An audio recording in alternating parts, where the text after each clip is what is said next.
여러분, 혹시 이런 생각해 본 적 있으세요? 나는 왜 청약에서 항상 떨어지는 걸까? 왜 나는 부동산으로 돈을 못 버는 걸까? 도대체 그 사람들은 어떻게 저 아파트를 저 가격에 산 거야? 저도 처음엔 똑같이 생각했어요.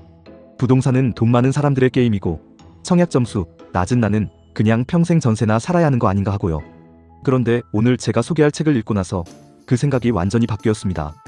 부동산에 가지도 않고 수억 원의 자본도 없이 스마트폰 하나로 분양권을 거래하는 사람들이 실제로 존재합니다.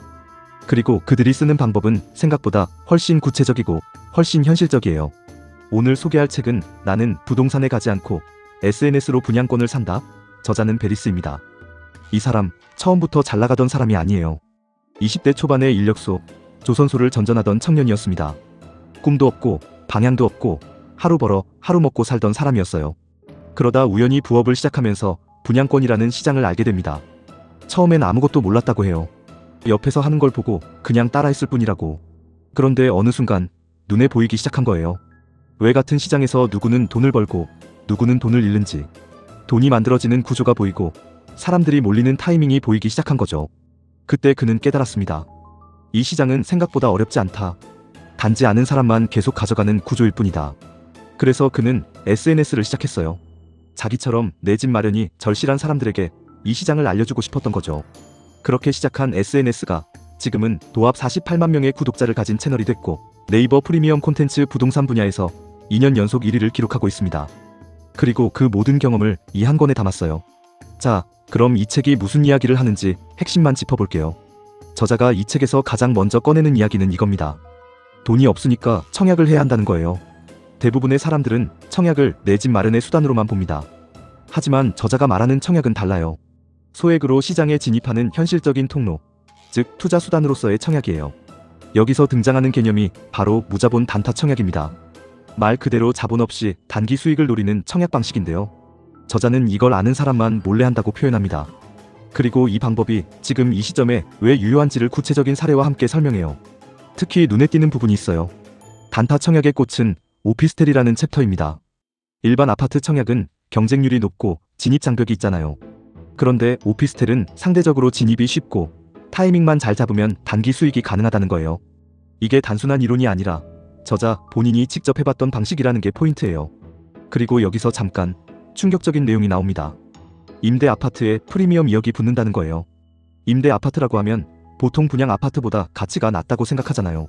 그런데 특정 조건과 타이밍이 맞으면 임대 아파트도 억 단위 프리미엄이 형성된다는 거죠. 일반인들이 완전히 놓치고 있는 시장의 이면을 보여주는 대목이에요. 물론 저자는 달콤한 이야기만 하지 않아요. 달콤한 선악과 먹는 순간 대가를 치른다는 챕터가 바로 그 부분이에요. 정보의 출처를 의심하라. 내 돈 넣는 순간 그대로 물린다. 시장의 유혹과 함정을 솔직하게 경고합니다. 이 균형 잡힌 시각이 오히려 이 책을 더 신뢰하게 만드는 이유예요. 다음으로 이 책에서 저를 가장 놀라게 한 챕터, 바로 무순위 로또 청약입니다. 저자는 직접 이렇게 말해요. 무순위 로또 청약, 제가 유행시켰습니다. 꽤 자신감 있는 발언이죠? 무순위 청약이 뭔지 모르시는 분들을 위해 간단히 설명하면, 분양이 완료된 아파트 단지에서 계약 취소나 미계약으로 다시 나오는 물량을 추첨으로 공급하는 제도예요.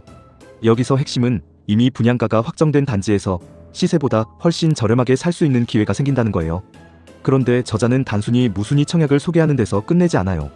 모든 무순위 청약이 다 기회가 아니라는 거, 진짜 돈이 되는 무순위 청약은 따로 있다는 걸 강조합니다. 그걸 구별하는 기준이 뭔지, 어떤 단지에 무순위를 노려야 하는지를 이 챕터에서 구체적으로 다뤄요. 이 내용만 알아도 여러분은 이미 대부분의 사람들보다 한 발 앞서 있는 겁니다. 그 다음 챕터, 남아있는 유일한 부의 사다리. 제목부터 심상치 않죠. 여기서 등장하는 개념이 계약금 10%의 기적입니다. 수천만 원, 수억 원이 없어도 된다는 거예요.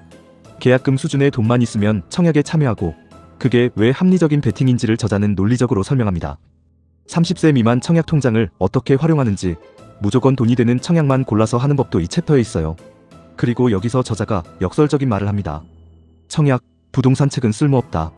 자기가 책을 쓰면서 부동산 책은 쓸모없다고 하는 거예요. 무슨 의미일까요? 책에서 배운 이론은 현장에서 쓸모가 없다는 거예요.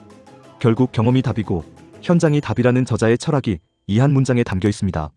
자, 이제 이 책에서 가장 분량이 많은 챕터, 한 번 빠지면 못 나오는 분양권 투자로 가볼게요. 제목에서 느껴지는 것처럼 이 챕터는 분양권 시장의 매력과 위험을 동시에 다룹니다. 저자가 먼저 묻습니다. 왜 분양권을 부동산 중개사무소에서 사? 이 질문 하나가 꽤 많은 걸 내포하고 있어요. 많은 사람들이 분양권을 거래하려면 당연히 공인중개사를 통해야 한다고 생각하잖아요. 그런데 저자는 꾼들은 부동산에서 분양권을 사지 않는다고 말합니다. 그렇다면 어디서 사냐고요? 여기서 등장하는 것이 꾼들의 분양권 거래처예요. SNS, 온라인 커뮤니티, 그리고 저자가 직접 현장에서 구축한 네트워크. 이 거래처들을 알면 일반인들이 모르는 정보를 먼저 접할 수 있고, 그게 바로 초피와 최고가의 차이를 만들어냅니다.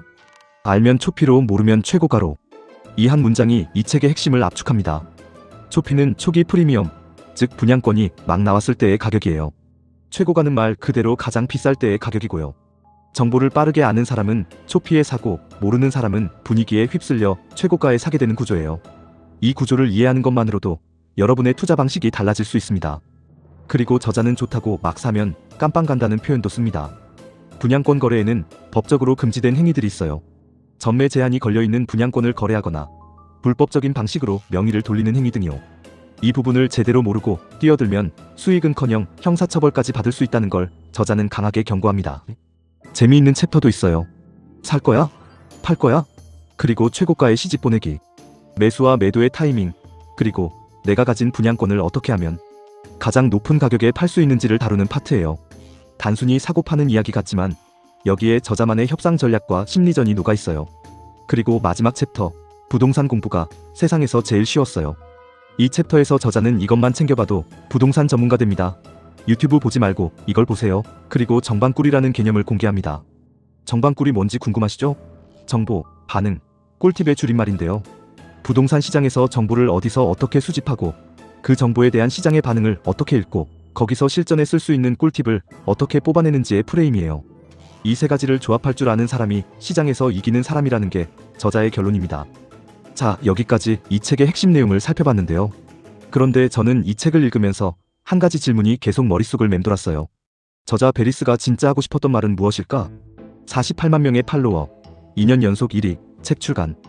이 모든 것이 단지 부동산 정보를 전달하기 위한 것이었을까요? 저는 그렇게 생각하지 않아요. 이 책에는 반복적으로 등장하는 메시지가 있습니다. 아는 사람만 계속 가져가는 구조. 자본이 아니라 정보와 타이밍의 게임.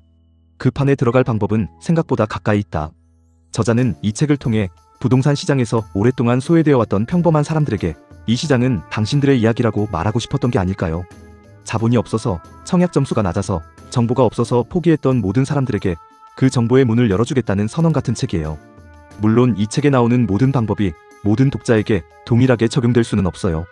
지역, 시기, 개인의 상황에 따라 결과는 달라질 수 있고 법적 세무적 리스크는 반드시 전문가와 함께 검토해야 합니다. 저자 스스로도 그 위험성을 솔직하게 경고하고 있으니까요. 하지만 이 책이 가치 있는 이유는 단 하나예요. 막연하게만 느껴지던 분양권 시장의 구조를 독자 스스로 이해하고 판단할 수 있게 해준다는 것. 이 책의 기본 정보를 정리해드릴게요. 제목은 나는 부동산에 가지 않고 SNS로 분양권을 산다. 저자는 베리스, 출판사는 모티브, 출간일은 2026년 4월 29일이고 총 300페이지입니다. 장르는 경제경영 재테크 부동산 투자 분야예요. 이 책이 특히 유효한 독자를 꼽는다면 청약 점수가 낮아서 기회를 포기했던 분, 시드머니가 부족해서 부동산 투자를 시작조차 못했던 분, 기존 부동산 책들의 이론 중심 서술에 실망하셨던 분, 그리고 SNS와 디지털 정보를 적극 활용하는 2030 세대라면 꼭 한번 읽어보시길 권해드립니다. 마지막으로 저자의 말을 빌려 이 영상을 마무리할게요. 부동산은 자본이 아니라 정보와 타이밍의 게임이다. 그리고 그 판에 들어갈 방법은 생각보다 가까이에 있다. 여러분은 어떻게 생각하세요? 지금 이 시점에 분양권 투자 해볼 만하다고 생각하시나요? 아니면 아직은 리스크가 크다고 느끼시나요? 댓글로 여러분의 생각을 남겨주세요. 다양한 시각이 모이면 우리 모두에게 더 좋은 인사이트가 됩니다. 이 영상이 도움이 되셨다면 좋아요 한 번만 눌러주세요. 여러분의 좋아요 하나가 이런 콘텐츠를 계속 만들 수 있는 힘이 됩니다. 그리고 이런 책 리뷰, 부동산 인사이트 콘텐츠를 앞으로도 꾸준히 받아보고 싶으시다면 구독과 알림 설정 부탁드립니다. 놓치는 영상 없이 바로바로 받아보실 수 있어요. 오늘도 끝까지 봐주셔서 진심으로 감사합니다. 다음 영상에서 더 좋은 콘텐츠로 찾아올게요. 그때까지 건강하게 잘 지내세요.